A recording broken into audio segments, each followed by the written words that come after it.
Oi, pessoal, tudo bem? Professora Regiane Félix aqui mais uma vez com vocês, falando um pouquinho sobre o planeta Terra, tá bom? Então vamos lá. O nosso planeta, conhecido como planeta Terra, é onde nós vivemos e todos os outros seres vivos. Conhecido também como planeta Água, e é o maior dentre os 4 planetas rochosos que fazem parte do Sistema Solar.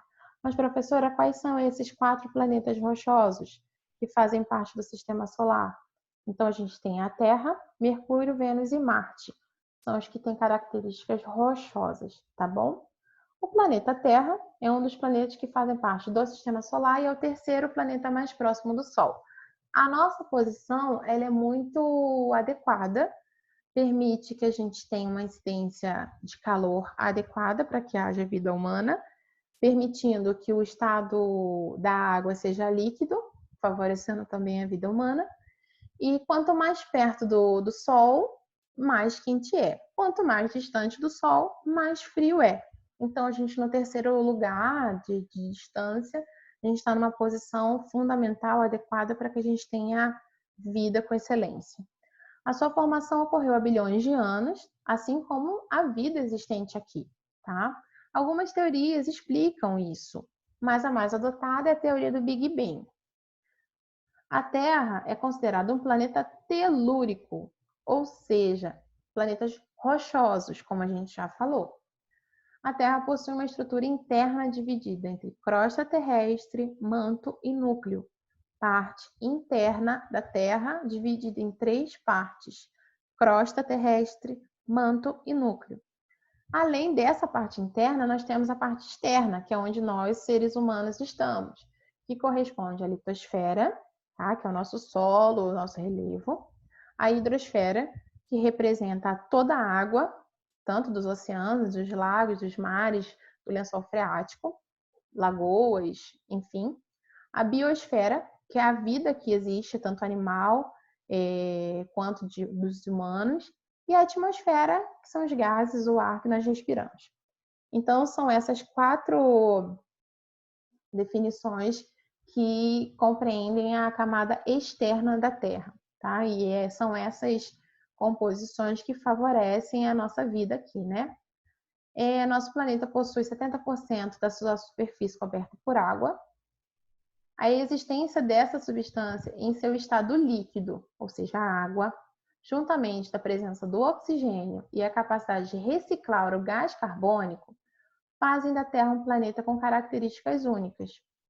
E a Terra não é apenas viva por uma questão biológica, porque nós somos vivos ou os animais estão vivos, mas também sobre a ótica atmosférica, que está em constante modificação, geológica, que também está em constante modificação, só que a gente não vê, porque essas alterações ocorrem em milhares de anos e milímetros que a gente não consegue perceber, e física, né? Uma vez que tudo está em constante transformação. Então, nosso planeta está em constante transformação. Então, ele é vivo, sim.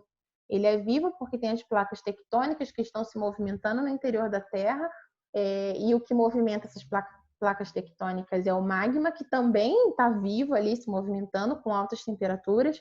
Então, a gente não pode dizer que ela é viva somente por causa dos animais que aqui vivem, mas sim por todo um contexto, todo um conjunto do planeta.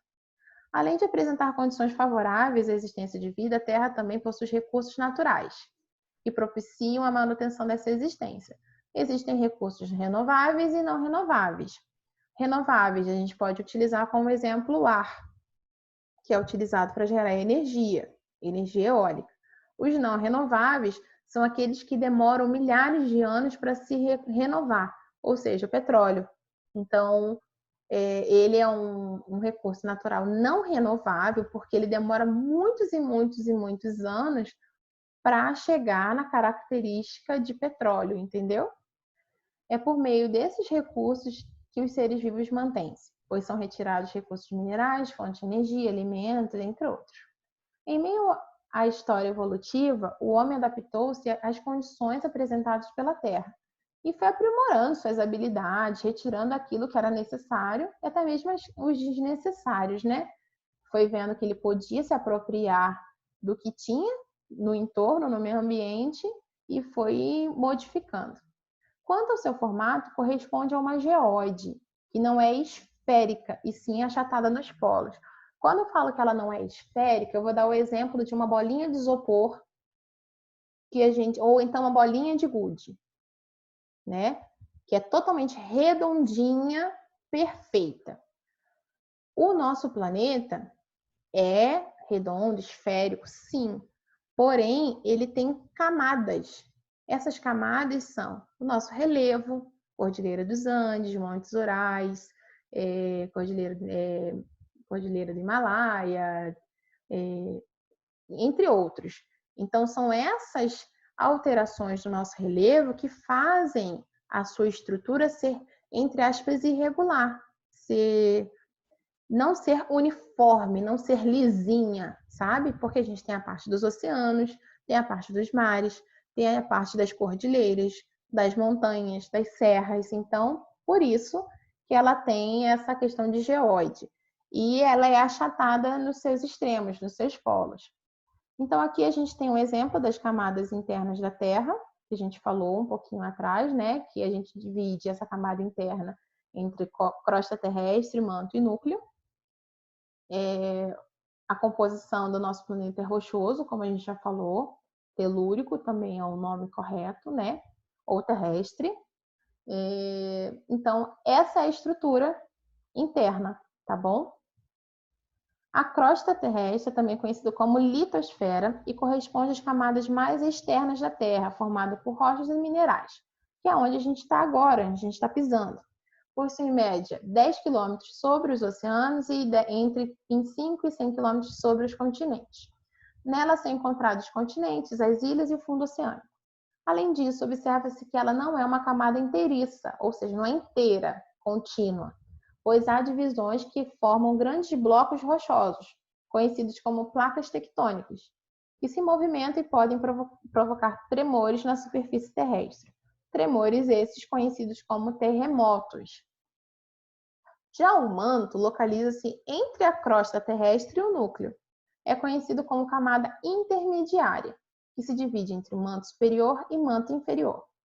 Ele pode apresentar profundidade de cerca de 30 a 2.900 km abaixo da crosta, e ao contrário dela, o manto não é sólido, porque esse manto é um material magmático que movimenta as placas tectônicas e que, quando atinge altas temperaturas, ele vem para a superfície terrestre através dos vulcões em formato de lava, lava vulcânica. Entenderam?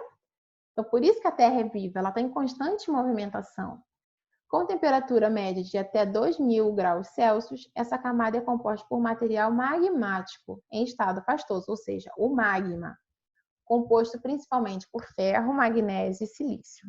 A movimentação do magma, conhecida como correntes de convecção, provoca a movimentação dos blocos rochosos que compõem a crosta terrestre.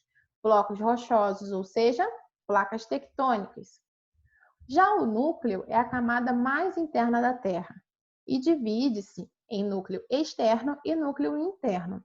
É também a camada que apresenta maior temperatura e, segundo cientistas, pode alcançar até 6.000 graus Celsius.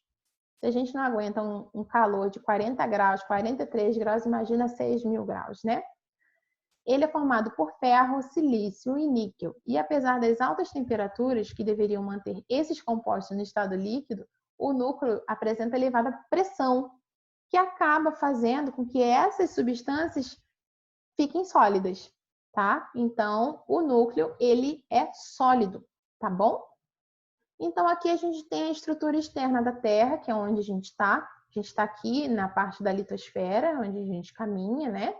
Então, a estrutura externa da Terra é dividida em 4. Biosfera, que é toda vida existente, tanto animal quanto humana. Atmosfera, que são os gases.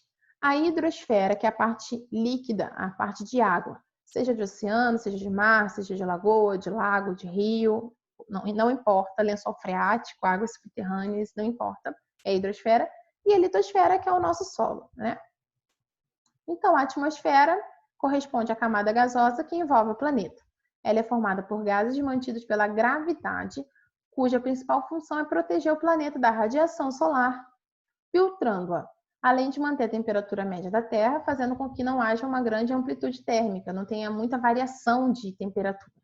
A atmosfera também impede que a Terra seja atingida por fragmentos rochosos. Essa camada possui a divisão das subcamadas, que são a troposfera, estratosfera, mesosfera, termosfera e exosfera. Numa outra aula, a gente vai aprofundar esses termos. A hidrosfera corresponde à camada que compreende os corpos hídricos do planeta, como eu falei, né? Oceano, lago, água subterrânea, rio, enfim. E biosfera corresponde ao conjunto de ecossistemas que compreende a Terra. Basicamente diz respeito aos grupos de seres vivos que habitam, seja eles humanos ou animais. Esses ecossistemas encontram-se desde o ponto mais elevado do planeta até as partes do fundo oceânico. Bem, pessoal, a nossa aula de hoje termina aqui. Espero que tenha ficado fácil para vocês o entendimento e a gente se vê numa próxima aula, tá bom? Tchau, tchau!